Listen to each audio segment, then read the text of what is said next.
So the big question is it's October 31st. Should we celebrate Halloween? Should we? What a great question. And what a loaded question, to be honest with you. And I'm going to take the Jesus approach and maybe ask a few questions to the question. But celebrate, if we look at what that actually means, that means the word, it comes from a Latin word, which means to honor. And so let me just go clearly on the record on air and say, anytime that darkness is involved, if a follower of Jesus honors darkness, that's absolutely not right. Jesus, matter of fact, says, if the darkness inside of you think is light, how deep is the darkness? He says that. And so I think it's very interesting. And even Paul says, take no part in darkness. And so I want to go on the record and say, we don't honor darkness. But I also want to go on the record and say, no day in all of existence belongs to the devil.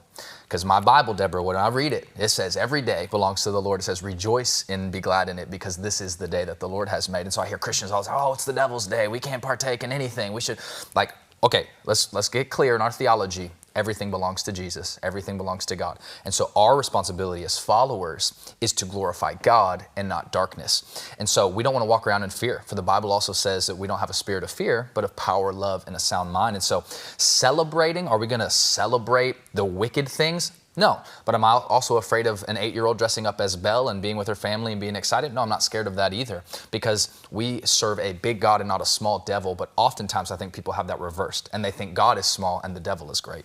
So you can use this holiday Yes. as something to spread the gospel. Yeah, I would say so.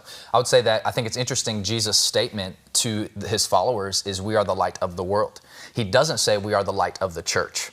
And I think Christians have a tendency to just gather up, hang out together, and never go into the world. And we just have our own gatherings and our own meetings. And I'm not saying that we forsake that. That's important. But from there, that place is for us to go out into the world. And so I would even pose this question for those that are potentially even thinking about it. Well, how do I handle this day? How do I, moment by moment, darkness is coming to your doorstep. What are you going to do about it? This is an opportunity where God is literally allowing people who may not believe what you believe to come to your doorstep. And I'm saying, be careful what you do. Do not have your lights off. Don't be dark, but actually shine brighter than anything else. Be there with a greeting and a smile. Bless people. That candy that witch cursed, that people all know about, there's wicked things that go on. Bless that candy and say, I'm going to give this to you in Jesus' name. So what does it look like to actually use that? That's a piece of the alternative.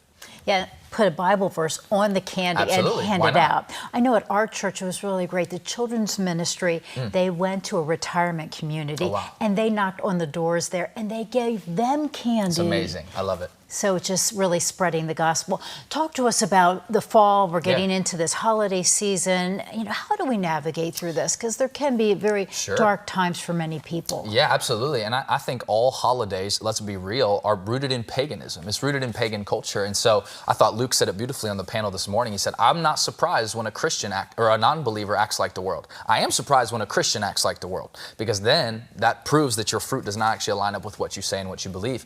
And so even Christmas, it has roots in paganism and celebrating all the, what you can get versus what you can give, or making it about Jesus versus Santa. I mean, all of this has an opportunity. And so I would say to all Christians, Paul says multiple times, it's not what a man eats. Jesus says it as well. It's not what a man eats that defiles him, but what proceeds from his mouth. And so the way you interact with people matters. The way you have conversation matters. The way that you encounter non-believers. And 1 Peter says to always have an answer for the hope in which you believe in. So when you live differently, people are going to ask questions, and always use it as an opportunity to advance it. And so whatever holiday it is, don't create division. Don't be a part of creating problems, because I think the enemy works that way, where he's like, hey, if I can't get you to glorify darkness, I'll just try to get you to sow in division.